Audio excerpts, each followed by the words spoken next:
Hay, salamat man na juton ko og simba.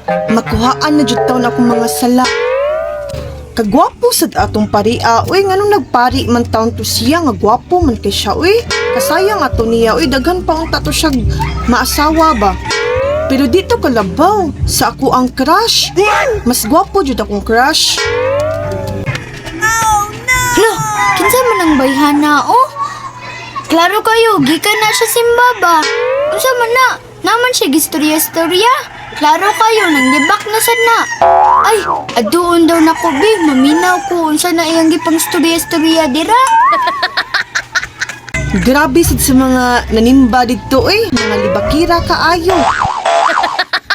Grabe jud mga kahimantayo, nanimba man unta sila pero nagsigig pang libak, wa na minaw sa pari. Nga mo pa'y ang pari, pertipod gwapo ha. Agay!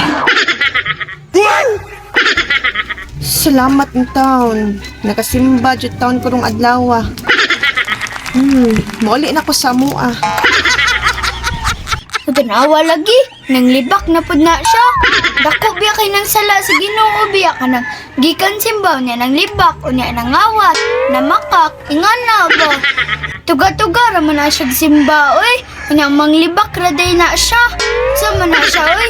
Atuon ako si Papa B kung siya tawagan ng sigig simba o niya libakira pagit kaayo. Atuon na ako, B. May kiniya si Papa, oh. Akong pangutanon si Papa B kung siya tawagan ng sigig simba o niya libakira. Pangutanon daw na ko siya, B. Ang madali man ka. Naklaro kayo, nanapog kayo balita na ko ba? Maritis yung kay ka. Klaro kayo, di ka magsilbig way, ika-report na ko ba? Sabi nga, naka-anak mo reporter ani. Nakoy pangutanan mo pa. Unsa kay tawagan ng sigig simba pa no? Unya, libakira.